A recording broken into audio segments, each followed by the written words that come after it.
Bismillahirrahmanirrahim. Assalamualaikum warahmatullahi wabarakatuh. Alhamdulillahi ala ihsani wa syukru lahu ala taufiqihi wa amtinani. Asyhadu an la ilaha illallah wahdahu la syarika lahu ta'ziman li sya'ni. Wa asyhadu anna Muhammadan abduhu wa rasuluh da'ila ridwani. Allahumma salli alaihi wa ala alihi wa ashabihi wa ikhwani. Para hadirin yang dirahmati oleh Allah Subhanahu wa taala, para adik-adik yang dimuliakan oleh Allah Subhanahu wa taala. Pada kesempatan pagi ini kita akan bahas tentang indahnya surga dan indahnya kenikmatan surga. Tentunya bahasa ini sangat panjang, tetapi saya hanya ingin menyampaikan bagian kecil dari indahnya surga, karena kalau kita bahas tidak akan ada habis-habisnya.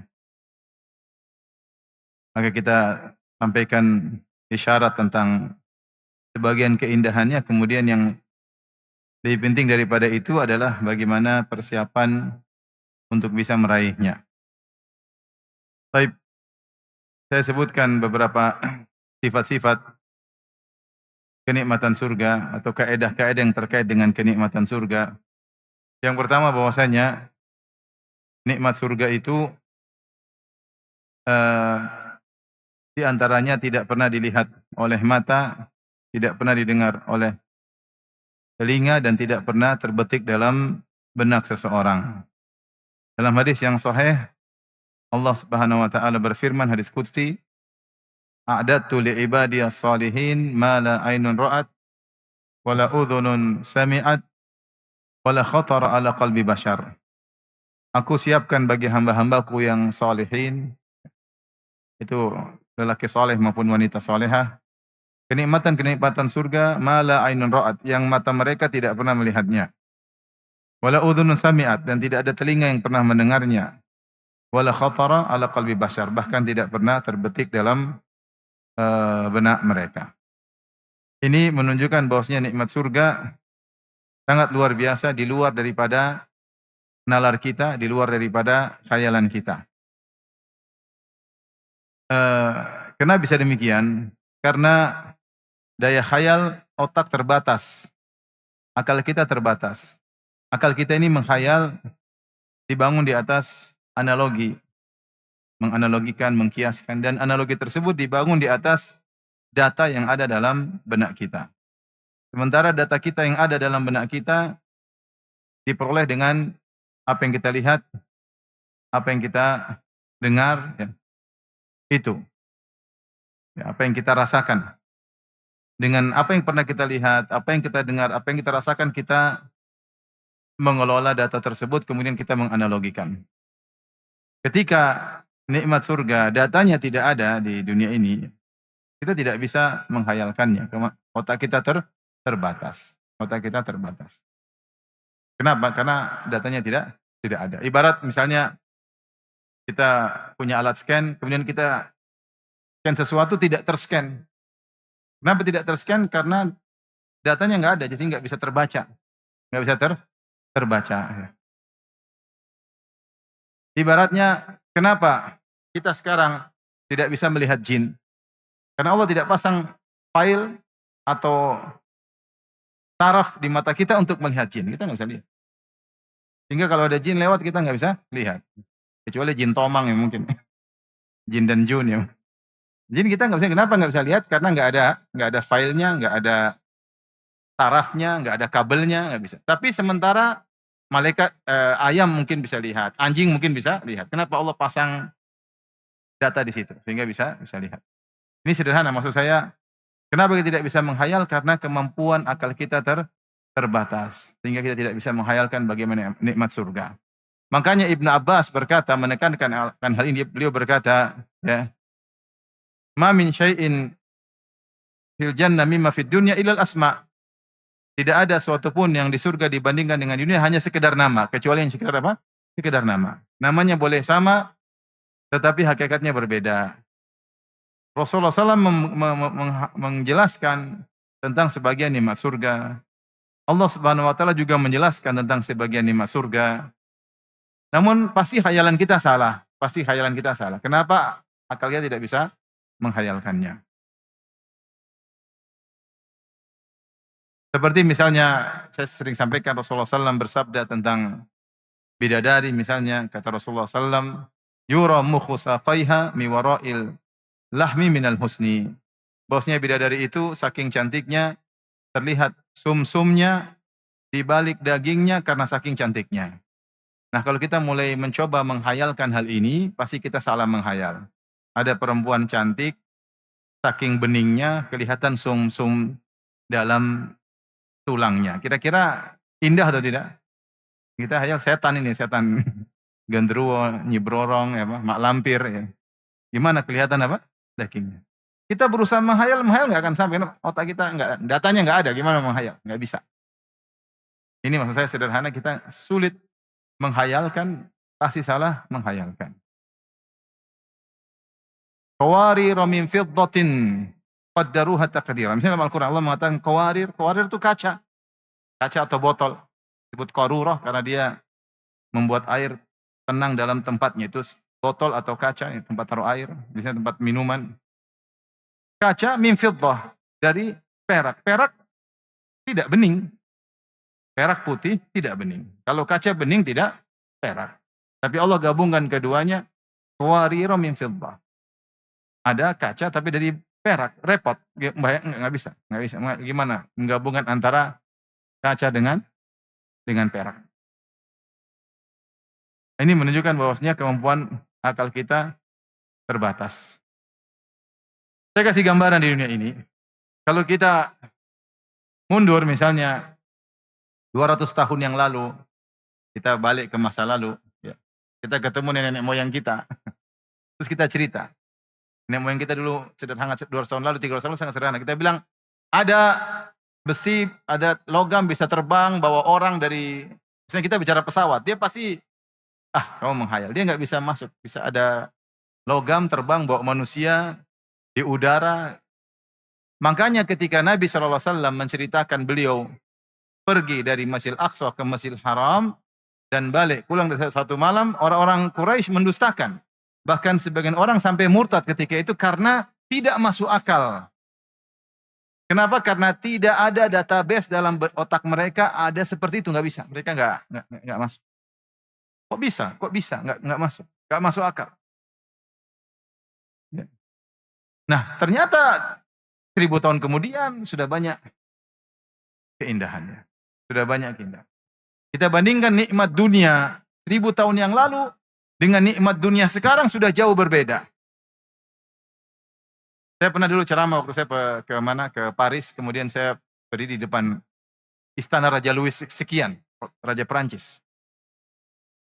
Istananya megah, tetapi kenikmatan yang dia rasakan tidak seperti yang kita rasakan sekarang. Dulu, meskipun dia raja, kalau dia kepanasan ada tukang kipasnya, paham? Kalau kita pakai AC, enakan mana, kipas atau AC? Dia dulu nggak ada kebayang ada namanya nikmat apa? AC.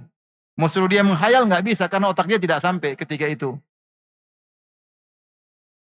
Dia mungkin naik kuda-kuda gagah, kita naik mobil nyaman. Enakan mana? Enakan mobil. Ya. Mau kasur dia paling enak kasur zaman sekarang. Oleh karena mau saya, ini bukti bahwasanya kenikmatan yang tidak pernah dikhayalkan oleh orang-orang nenek moyang kita 1000 tahun lalu, sekarang ada. Nah, bisa jadi demikian secara logika akan ada kenikmatan-kenikmatan yang belum bisa kita khayalkan sekarang, yang akan dirasakan oleh orang-orang penghuni surga sebagaimana nenek moyang kita 1000 tahun lalu tidak bisa menghayalkannya. Kenapa tidak bisa menghayalkannya? Karena datanya tidak ada. Jadi semua kenikmatan yang ada di surga di luar khayalan. Apapun yang kita khayalkan pasti lebih indah daripada yang kita khayalkan. Makanya Allah sebutkan tentang wanita tetapi beda. Allah sebutkan tentang pohon tetapi beda. Pohon dunia dengan pohon apa?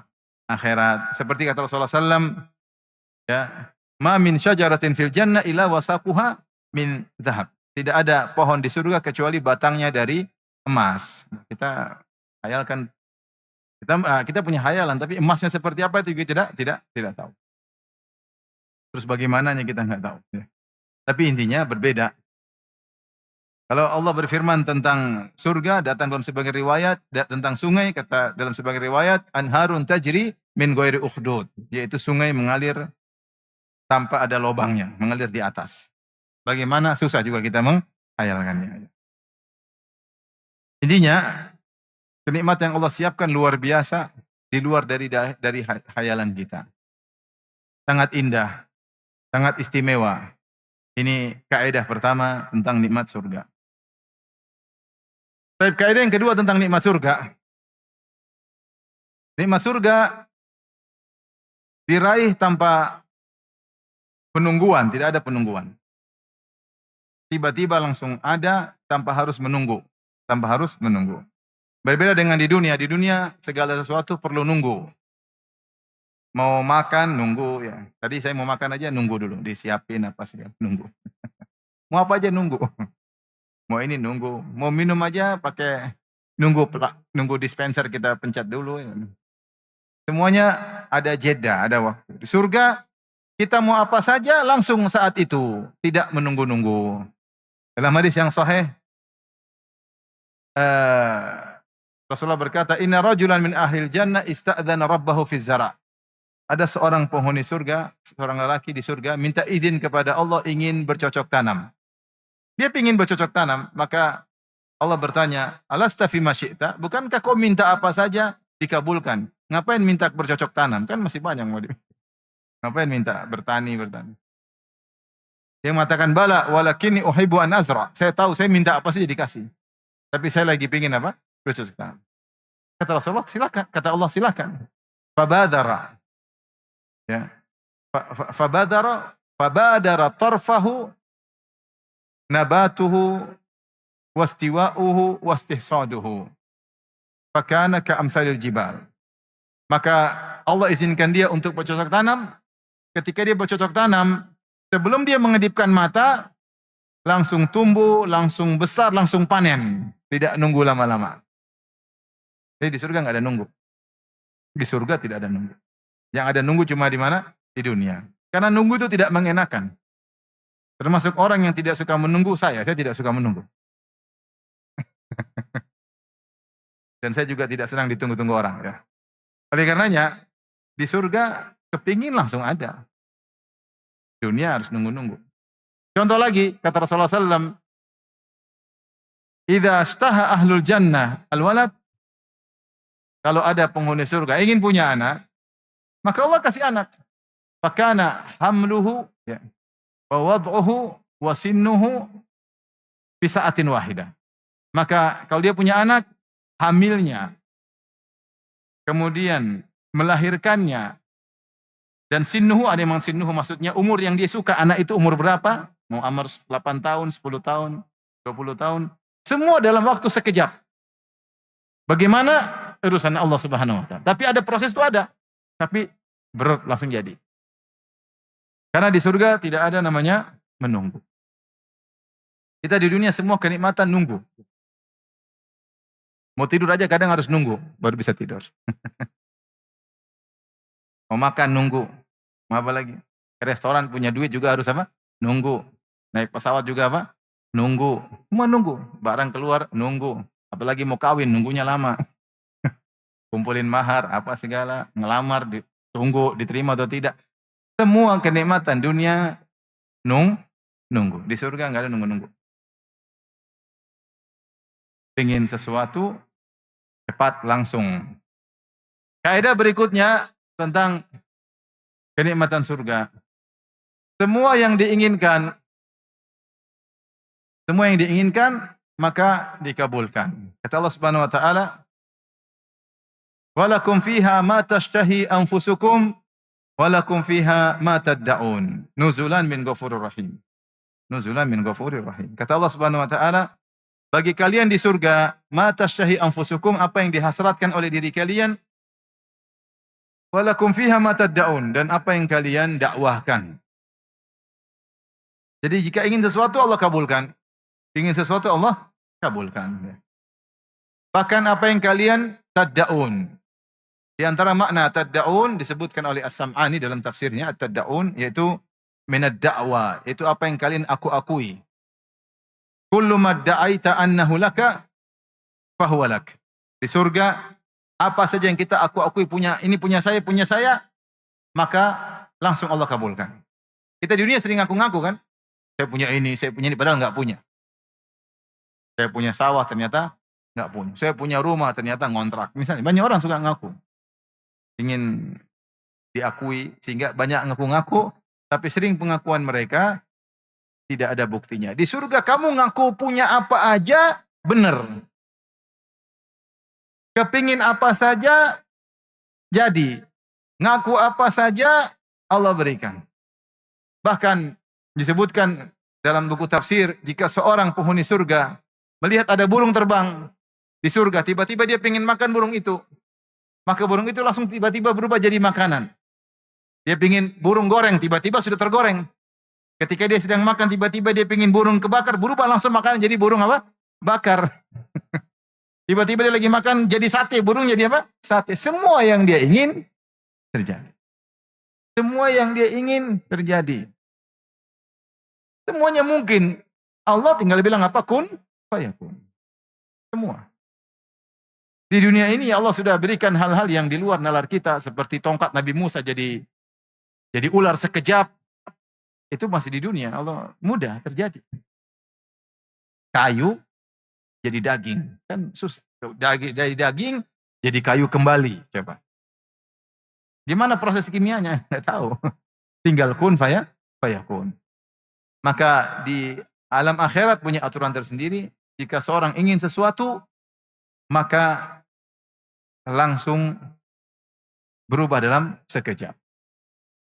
Ya, tidak ada yang tidak dia inginkan kemudian tidak dikabulkan. Semua yang dia inginkan terkabulkan. Bahkan apa yang dia akui juga terjadi. Makanya datang dalam satu hadis, Allah berkata penghuni surga, kata Allah tamanna. Ayo, ingin apa? Ingin ini. Kata Allah lagi tamanna. Ayo, ingin apa? Ingin ini. Kata Rasulullah hatta idzan qata'a umniyatuhu. Ketika keinginan sudah habis, dia bingung mau ingin apa lagi. Ini yang pingin semua sudah dia pingin. Allah udah kasih. Maka Allah ajarin. Tamanna min kada. Oh belum ingin ini. Allah ajarin karena banyak yang luput dia tidak tahu. Allah kasih tahu ingin inilah. Masya Allah. Surga indah semua ya. Antum sekarang mau apa? Kepingin apa? Ya silakan kepingin. Terkadang dikasih, terkadang tidak dikasih. Tapi kalau di surga orang hasrat apa saja, pingin apa saja, pasti dikasih. Sampai orang tanya sama saya, Ustadz, kalau saya di surga, boleh nggak? Kalau saya pingin main bola, saya bilang boleh. Kau minta apa saja, pingin apa saja, pasti dikabulkan. Cuma kalau kau main bola, main sama siapa? Mengajak orang semua pada main sama bidadari, kau main sama siapa? Yang kedua, kalau kau masuk surga, belum tentu kau lagi pingin lagi main bola, belum tentu. Di sana akan terbuka cakrawala tentang kenikmatan yang sangat banyak. Sehingga belum tentu orang pingin main bola. Tapi kalau pingin main bola, harusnya bisa. Sebagaimana tadi, ahlil badiyah, orang yang pekebun, pingin bercocok tanam. Dia bilang, Allah berkata, Allah stafi masyikta, bukankah kau ingin apa yang kau mau pasti dikabulkan? Kata dia, ya Allah, bala. Saya minta pasti dikabulkan. Walakinni uhibbu an azra, tapi saya pingin bercocok tanam, pingin nostalgia. Dulu waktu masih di dunia, cocok apa? Cocok tanam.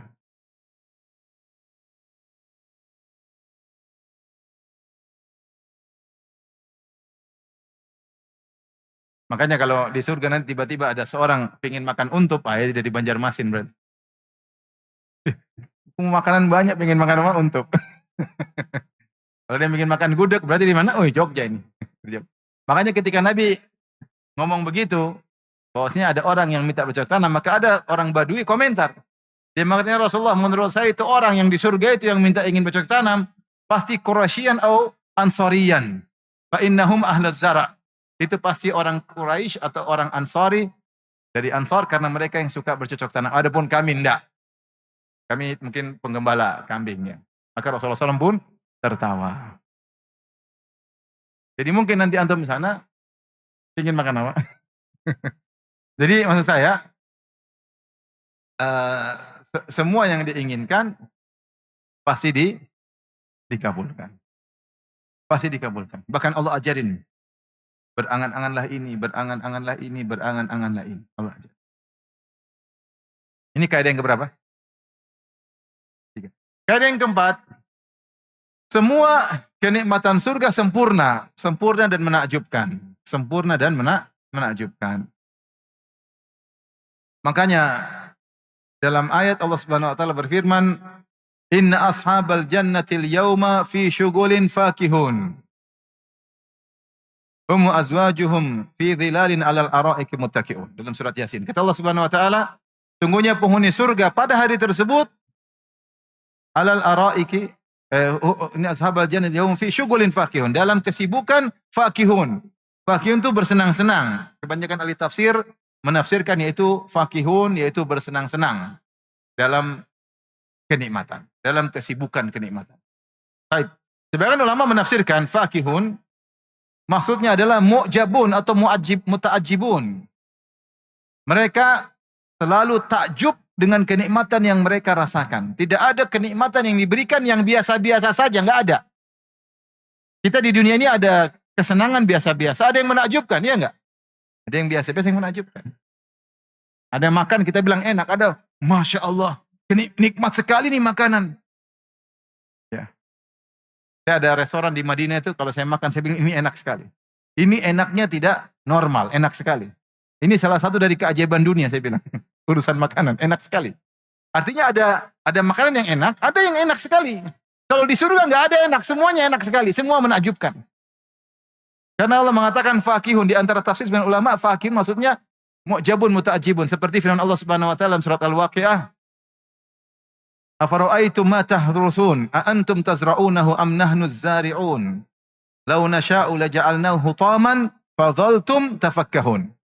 Inna lamughramun, bal nahnu mahrumun." Kata Allah Subhanahu wa taala, bagaimana menurut kalian apa yang kalian tanam? A antum tazra'unahu am nahnu az-zari'un? Kalian yang tumbuhkan atau kami yang tumbuhkan? Kalau kami berkehendak, kami jadikan semua tumbuhan yang kalian tanam itu menjadi hancur berkeping-keping. Fadhaltum tafakkahun, maka kalian pun kaget, tercengang. Takjub, tiba-tiba hijau, tiba-tiba hancur. Jadi makna fadhaltum tafakkahun itu kalian takjub. Sementara dalam surat Yasin Allah menyebutkan fakihun. Demikian juga sebenarnya menafsirkan firman Allah Subhanahu wa taala dalam surat Al-Mutaffifin, "Innal ladzina ajramu kanu minal ladzina amanu yadhhakun wa idza marru bihim yataghamazun wa idza qalabu ila ahlihim munqalabu fakihin." Sungguhnya orang-orang kafir ketika di dunia, kalau melihat orang-orang beriman mereka ejek, yataghamazun, mereka ejek, mereka hina. Sudah mereka ejek, kalau pulang ke rumah mereka masih ngejek-ngejek juga. Wa idza qalabu ila ahlihim munqalabu fakihin. Kalau mereka balik ke rumah mereka masih takjub, itu orang kok gitu sih? Kok orang kayak gitu? Jadi ada yang menafsirkan muta'ajjibun min haula'i al-mu'minin. Mereka heran, itu orang beriman kok kayak gitu, kayak gitu. Jadi mereka takjub. Hingga makna fakihun di antara perkataan sebagian ahli tafsir maksudnya setiap kenikmatan menakjubkan. Setiap kenikmatan menakjubkan. Makanan menakjubkan, minuman menakjubkan, pohon menakjubkan. Semua yang dipandang menakjubkan. Teman menakjubkan, istri menakjubkan. Semua menakjubkan. Saya ingat dulu waktu ini kaidah sebelumnya. Saya kuliah waktu di Madinah. Mungkin sama Ustadz Ahmad. Ada guru kita, guru fikih. Dia ngajar fikih, cerita Widayatul Mujtahid. Terus dia bilang, mungkin kita di surga nanti kita belajar fikih lagi. Kita bilang, enggak. Kau aja lah. Kita bilang enggak dosen enggak. Nanti kalau kita senang kita bisa belajar fikih. Benar, secara kaidah benar. Apa yang kalau kita inginkan akan dikabulkan. Tapi enggak usah ngajak saya, maksud saya. Silakan belajar fikih lagi. Sekarang saatnya senang-senang, bukan belajar fikih lagi.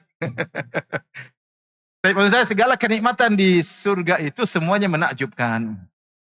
Menakjubkan. Bahkan datang dalam suatu riwayat hadis bahwasanya penghuni surga mereka kalau pergi ke pasar di surga, mereka balik, mereka lihat istri mereka semakin menakjubkan. Sang istri juga melihat suaminya semakin menakjubkan. Semakin menakjubkan. Sehingga tidak ada kenikmatan di surga yang membosankan. Nggak ada. Di dunia ada bosan nggak? Bosan. Makan bosan, rumah bosan, apalagi mobil bosan. Bosan. Ngobrol bosan, capek ngobrol bosan. Ada bosan. Di surga tidak ada bosan. Tidak ada bosan. Semua nikmat menakjubkan. Tidak ada nikmat sedang-sedang, nggak ada. Menakjubkan. Makanya nikmat surga itu sempurna. Sempurna. Baik. Kaidah berapa yang berikutnya? Yang berikutnya bahwasanya di kenikmatan surga tidak ada off-nya. Terus menerus continue, tidak ada berhentinya. Seorang hanya berpindah dari satu kenikmatan kepada kenikmatan berikutnya. Nggak ada bengong tanpa nikmat, nggak ada. Nggak ada. Makanya Allah berfirman, Inna ashabal jannatil yawma fi syugulin fakihun. Sungguhnya penghuni surga dalam kesibukan. Kesibukan banyak pendapat dengan orang. Tapi intinya selalu sibuk dengan nikmat yang menakjubkan. Selalu sibuk. Di dunia nggak ada. Kita nikmat, kemudian kita sedih. Kemudian setelah sedih kita terkadang tidak sedih, tidak nikmat. Biasa-biasa aja. Di surga selalu dalam kenikmatan. Makanya Allah berfirman, Innal abrara lafi na'im.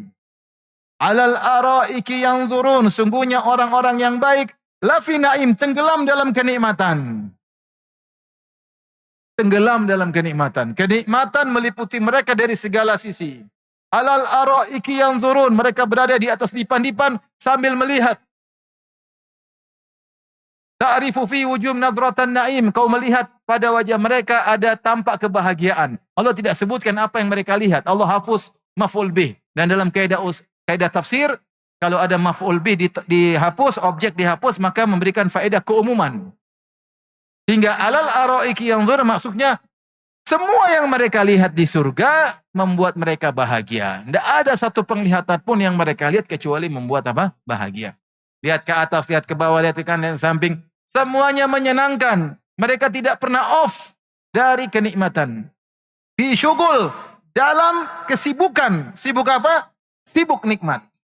Kita dunia sibuk. Sibuk apa? Sibuk ngerumpi, sibuk lihat medsos, sibuk nggak karu-karuan, nggak tahu sibuk nggak jelas, sok sibuk. Pengacara, pengangguman banyak acara, sok sibuk supaya kelihatan punya kerjaan, padahal tidak punya apa? Kerjaan. Di dunia sibuk nggak jelas. Di surga sibuk melulu dari satu nikmat kepada nikmat yang lain. Tidak ada diem-diem.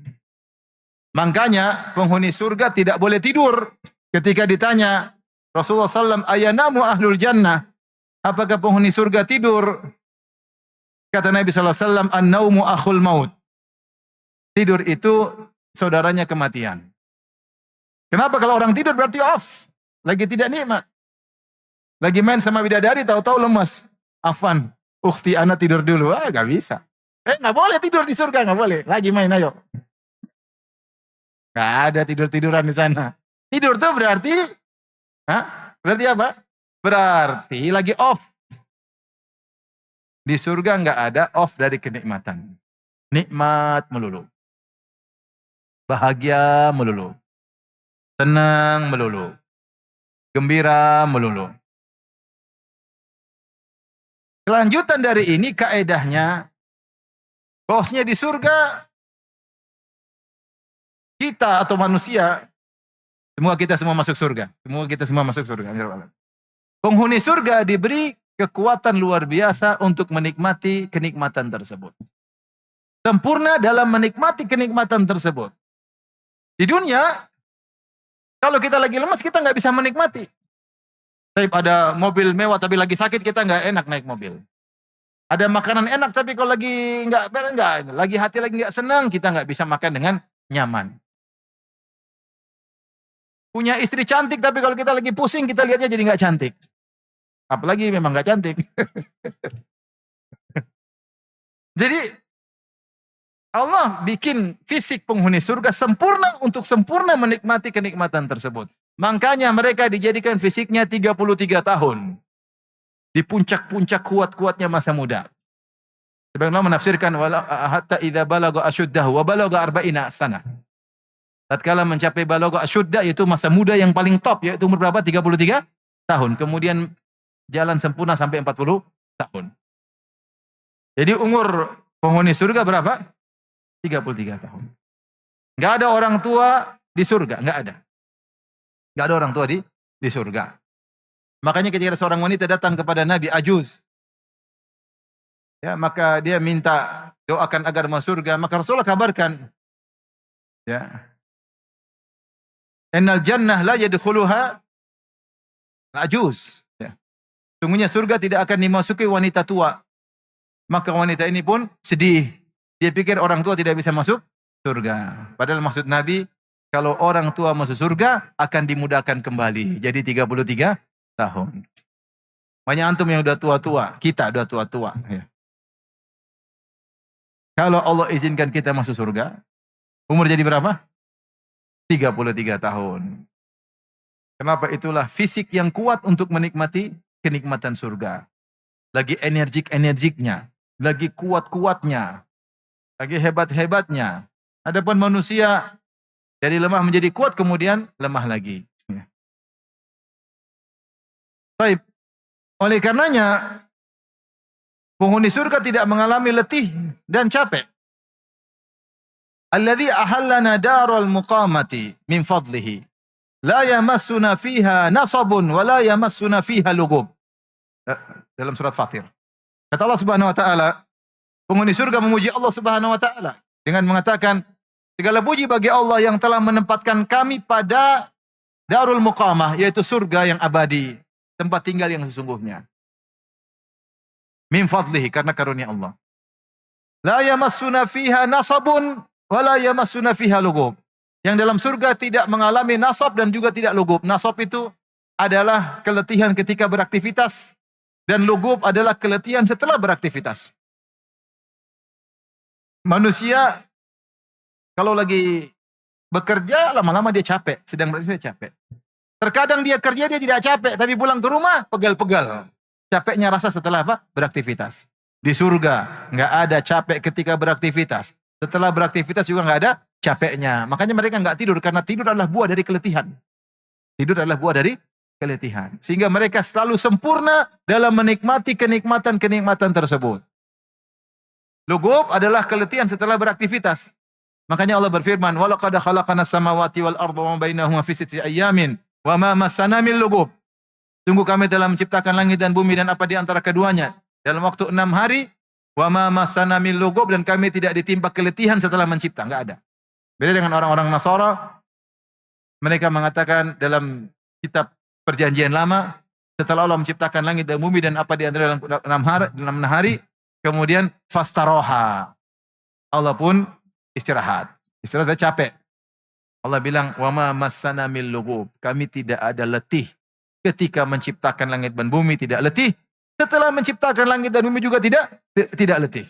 Wala ya'uduhu hifdhuhuma, dan tidak ada susahnya bagi Allah untuk ngurusi langit dan bumi berserta isinya. Ya. Kulla yaumin huwa fi sya'an. Setiap saat Allah dalam kondisi kesibukan dan tidak ada letih bagi Allah. Tidak ada susah bagi Allah Subhanahu wa taala. Nah, penghuni surga tidak mengalami nasab, tidak mengalami lugub. Selalu aktivitas, selalu energik. Supaya apa? Supaya bisa sempurna menikmati nikmat-nikmat tersebut. Oleh karenanya penghuni surga, dalam hadis kata Rasulullah sallallahu alaihi wasallam, ya, ketika penghuni surga masuk surga, maka dikatakan kepada mereka, "Innalakum an tahya wa la tamutu abada." Kalian akan senantiasa hidup dan tidak akan mati selama-lamanya. Wa antashibbu fala tahramu abada. Kalian akan muda selamanya, tidak pernah tua selama-lamanya. Wa antasihhu fala tasqamu abada. Kalian akan senantiasa sehat, tidak pernah sakit sama sekali. Enggak ada flu di sana, enggak ada pening di sana, enggak ada. Enggak ada. Sakit perut enggak ada. Sehat selalu. Sehat selalu. Wa antan'amu fala taba'su abada. Kalian akan senantiasa bahagia, tidak pernah menderita sedikit pun. Tidak pernah menderita sedikit pun. Sempurna dalam menikmati kenikmatan surga. Orang kalau dapat nikmat tapi dia tahu dia tidak akan kekal, dia juga sedih. Makanya di antara cara iblis menggoda Adam, ketika Adam sudah dimasukkan surga, Adam nakut-nakutin. Nanti kau bakalan selesai, tidak selama-lamanya di surga. Supaya kau selama-lamanya di surga, makanlah buah itu. Makanya Allah sebutkan, qala ya Adam, iblis berkata, hal adulluka ala syajaratil khuldi wa mulkin la yabla. Wahai Adam, mau kau tunjukkan kepada engkau pohon keabadian. Ini kan enak di surga ini Adam ya. Enak kan? Ada istrimu kan? Enak kan? Nah, supaya enak terus, tuh makan tuh. Adam pingin karena kalau kita, meskipun seorang kaya raya, tapi sebentar lagi dia tinggalkan rumah ini kan dia sedih. Supaya kesempurnaan sempurna, tidak sedih sama sekali, dia harus tahu bahwasanya dia akan kekal selama-lamanya. Maka iblis goda Adam, dari akhirnya Adam makan buah tersebut. Oleh karenanya penghuni surga tidak akan pernah tua, tidak akan pernah sakit, tidak akan pernah mati, tidak akan pernah sengsara sedikit pun. Ini di antara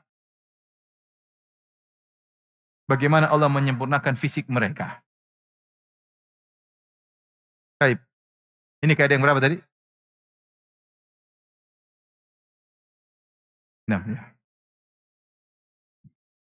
Baik, mungkin itu saya kasih gambaran tentang kenikmatan surga. Ya. Selanjutnya ada yang lebih penting, itu kita bagaimana cara meraih nikmat surga tersebut. Tentu bahasan nikmat surga sangat panjang. Dan sudah banyak kajian kita sampaikan. Ibnu Qayyim rahimahullah menyebutkan kaidah tentang surga. Beliau berkata, an-najatu minan nari bi afwillah. Selamat dari neraka karena ampunan Allah. Wa dukhulul jannati bi rahmatihi, dan masuk surga dengan rahmat Allah Subhanahu wa taala. Wa iqtisamud darajati wal manazil bil a'mal. Adapun pembagian derajat surga dan lokasi-lokasi surga, istana-istana surga, maka tergantung amal soleh. Ini kaidah, kesimpulan dari semua dalil yang datang terkait dengan surga. Yakinlah bahwasanya kita nggak akan selamat kecuali karena diampuni oleh Allah Subhanahu wa taala. Kalau kita nggak diampuni, kita nggak bakalan bisa masuk surga. Dosa kita terlalu banyak. Apalagi tiap hari lihat medsos. Dosa kita banyak sekali. Di antara dosa adalah kita tidak mampu mensyukuri nikmat yang Allah berikan kepada kita. Padahal setiap nikmat ada kewajiban untuk disyukuri. Tsumma la tus'aluna yauma idzin 'anin na'im. Kalian akan ditanya pada hari kiamat tentang nikmat yang kalian rasakan. Allah akan bertanya, apa yang kau lakukan dengan nikmat tersebut?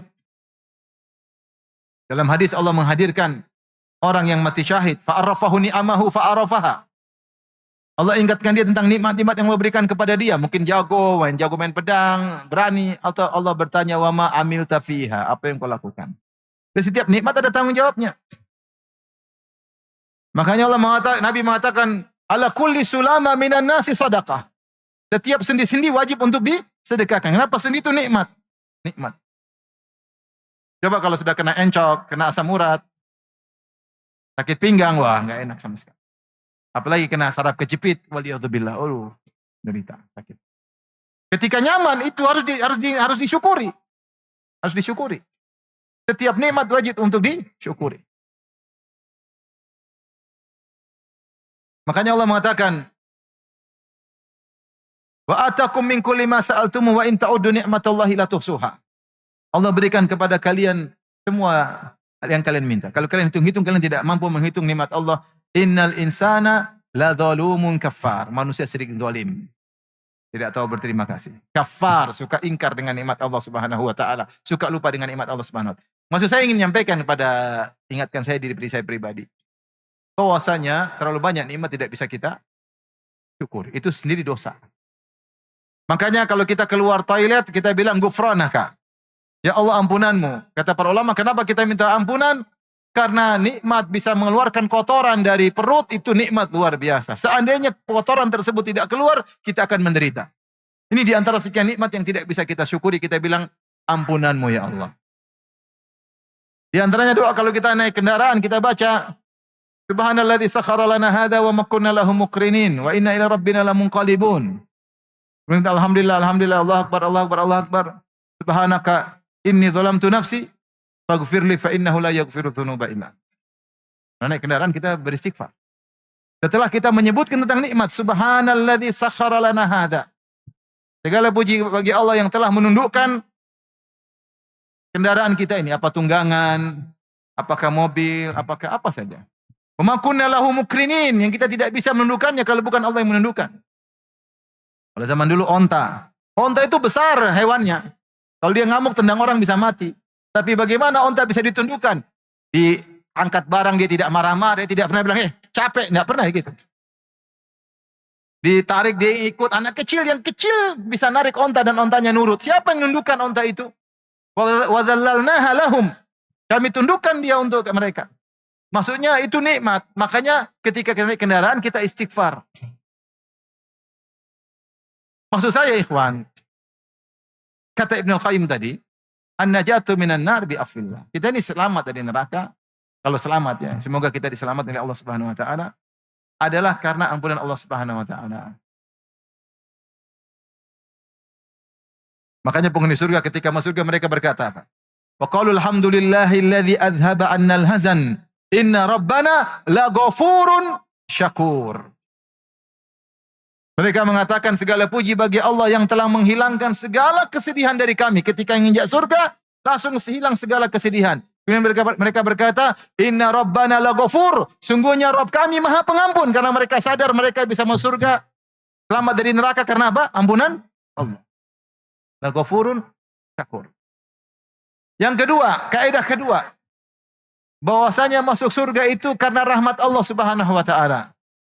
Kata Nabi SAW, lan yadkhula ahadunil jannata bi amalihi. Tidak seorang pun masuk surga karena amalnya. Para sahabat berkata, qalu wala anta ya Rasulullah, apakah engkau juga masuk surga bukan karena amalmu? Kata Rasulullah SAW, wala ana illa an yataghammadani Allahu bi rahmatihi. Hanya saja Allah meliputiku dengan rahmatnya. Rasulullah menjelaskan masuk surga dengan rahmat Allah Subhanahu wa taala. Kenapa? Karena amal kita ini tidak bisa untuk membayar surga, nggak bisa. Jadi sama antum, antum saja, kita nggak usah antum, kita sama. Kita kalau mau nikah sama akhwat, perlu biaya nggak? Perlu. Ngumpulin duit, kerja keras, belikan mahar, paham? Kasih calon mertua, bikin walimah, belum maintenance-nya, mau ke salon, kasih makan biar gemuk, banyak duit. Itu istri yang Masya Allah luar biasa. Itu saja biaya banyak. Gimana antum bayar bidadari? Pakai apa bidadari? Pakai apa kalau bidadari? Mau bayar pakai apa? Nggak bisa. Sempurna wanita, luar biasa, sempurna. Akhlaknya, rupanya, jasadnya, indahnya. Kita tadi nggak ada waktu bahas bidadari. Saya apa mau kita bayar pakai apa? Hingga kita nggak bisa bayar nikmat surga.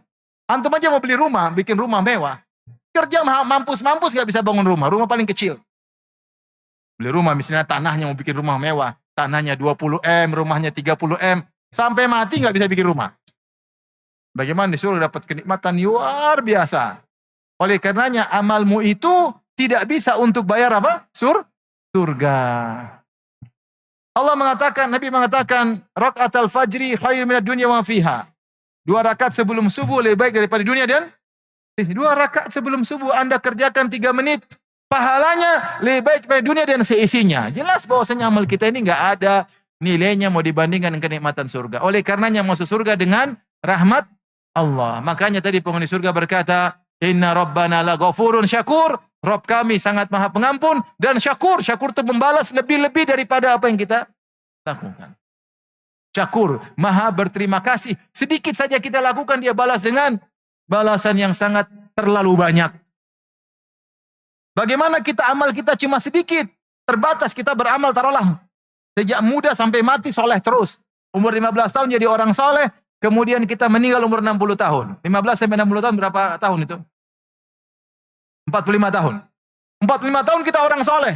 Tiap hari hatam Quran. Toh kita beramal cuma terbatas 45 tahun. Bagaimana dibayar dengan kenikmatan yang abadi. Bukan triliun tahun lagi. Abadi. Ini dalil bahwasanya apa yang kita lakukan tidak bisa untuk membayar apa? Surga. Maka kita masuk surga karena rahmat. Kalau masuk surga karena apa? Rahmat Allah. Yang terakhir. Waqtisamu ad-darajat wal manazil bil a'mal. Dan sungguhnya Allah Maha Adil. Di antara konsekuensi keadilan Allah, Allah tidak akan menyamakan penghuni surga yang satu dengan yang lainnya. Apa yang menentukan? Amal mereka. Semakin banyak amal, semakin tinggi derajatnya. Udkhulul jannata bima kuntum ta'malun. Kata Allah Subhanahu wa taala, masuklah kalian surga karena amal soleh kalian. Kulu washrabu hani'an bima aslaftum fil ayyamil khaliyah. Makanlah, minumlah kalian dengan nyaman karena amal soleh yang kalian kerjakan sebelumnya. Kata Allah, walikullin darajatim mimma amilu. Sungguhnya Allah bagi masing-masing penghuni neraka maupun penghuni surga ada derajatnya tergantung amalan mereka. Hum darajatun indallah wallahu basirum bima ya'malun. Mereka itu bertingkat-tingkat di sisi Allah dan Allah Maha mengetahui apa yang mereka lakukan.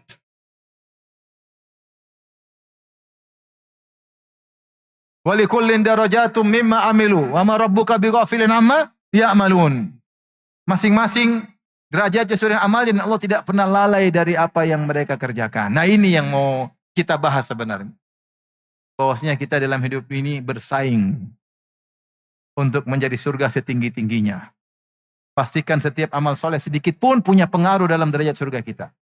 Kata Nabi SAW, la tahkiranna minal ma'rufi syai'an, walau antalqa akhaka biwajhin talik. Jangan kalian meremehkan kebaikan sedikit pun meskipun hanya tersenyum ketemu saudara. Ikhlas tapi senyumnya. Bukan ada udang di balik batu ya. Senyum pasti punya pengaruh dalam derajat surga. Pasti punya. Pasti. Menundukkan pandangan pasti punya pengaruh dalam derajat surga. Pasti. Orang lihat ada yang ditunduk. Astagfirullah. Punya pengaruh enggak itu? Pasti. Sedekah sedikit pun pasti punya pengaruh. Pasti punya pengaruh. Tapi waktu sudah habis. Habis ya? Qadarullah ya. Ini sudah. Ustadz, izin waktunya telah habis. Saya sudah melanggar tadi berapa menit. Saya mau motivasi tapi qadarullah waktu sudah habis. Insya Allah di lain waktu. Ya. Kita akan. Tapi mungkin saya motivasi buat adik-adik kelas. Ya. Adik-adik sekalian santri. Terakhir sedikit aja. Jadi antara amal yang paling mudah membuat derajat tinggi adalah sabar. Allah berfirman, wa jazahum bima sabaru. Allah masukkan mereka dalam surga karena kesabaran mereka. Jannatau wa harira. Kenapa mereka masuk surga? Karena mereka bersabar. Allah berfirman, ulaika yujzaunal ghurfata bima sabaru. Mereka itulah orang-orang yang diberikan surga yang tinggi karena kesabaran mereka. Allah juga berfirman, wal malaikatu yadkhuluna alaihim min kulli bab, salamun alaikum bima sabartum. Malaikat datang menemui penghuni surga, malaikat berkata, keselamatan atas kalian karena kesabaran kalian. Nah, sabar ini paling utama bikin masuk surga. Para ulama bagi sabar menjadi 3. As-sabru ala ta'ah, as-sabru anil ma'siyah, as-sabru ala aqdarillahil mu'limah. Sabar dalam jalan ketaatan, sabar meninggalkan maksiat, sabar tatkala terkena musibah yang memilukan. Dan sabar yang paling tinggi dari 3 sabar ini adalah sabar dalam ketaatan. Banyak orang menyangka namanya sabar cuma kalau terkena apa? Musibah. Tapi ternyata para ulama telah menjelaskan. Ibnu Taimiyah rahimahullah, Ibnu Qayyim menjelaskan. Sabar paling top, paling besar pahalanya, sabar dalam menjalankan ketaatan, dalam beribadah. Kenapa? Karena ibadah itu yang dimaksudkan kita diciptakan di atas muka bumi ini. Wa ma khalaqtul jinna wal insa illa liya'budun. Kita diciptakan untuk beribadah. Maka ibadah tujuan utama Allah agar kita hidup. Maka sabar dalam menjalankan ibadah. Allah mengatakan, Rabbus samawati wal ardi. Rabbus samawati wal ardi wa ma bainahuma fa'buduhu wastabir li ibadati. Beribadalah kepada Allah dan bersabarlah dalam beribadah kepada Allah. Sabar dalam jalan ketaatan. Kata Allah Subhanahu wa taala, wa'mur ahlaka bis salati wastabir 'alaiha. Perintahkanlah anak istri kalian untuk salat dan sabarlah dalam salat. Jadi banyak ayat-ayat terkait sabar. 90 kurang lebih ayat sabar. Kebanyakannya datang dalam ketaatan. Sekali mau saya rinci terlalu panjang. Cuma saya ingin sampaikan sama adik-adik. Di antara kesabaran yang mulia adalah sabar untuk ilmu. Sabar untuk ilmu. Lihatlah Nabi Musa alaihissalam mencontohkan. Ketika dia mendengar Khadir punya ilmu yang tidak punya. Maka dia berkata kepada pembantunya Yusha bin Nun. Allah kisahkan dalam Al-Quran. Wa idh qala Musa li fatahu la abrahu hatta ablugha majma'al bahraini aw amdiya huquba. Wahai muridku Yusha bin Nun, aku akan terus berjalan untuk mencari Khadir sampai aku ketemu tempat bertemu dua lautan. Kalau aku tidak ketemu, aku akan berjalan meskipun hukuba, meskipun puluhan tahun. Yang penting dapat ilmu. Oleh karenanya nutut ilmu adalah amal soleh yang luar biasa. Amal soleh yang paling mudah memasukkan surga. Tapi banyak orang berguguran, banyak adik-adik sabar untuk ilmu. Ya, insya Allah Allah akan bukakan berbagai banyak kebaikan dan juga bisa membahagiakan orang tua. Mungkin sampai sini saja. Saya tidak bisa memperinci lebih banyak karena waktu sudah habis. Semoga bermanfaat. Wabillahi taufiq wal hidayah. Assalamualaikum warahmatullahi wabarakatuh.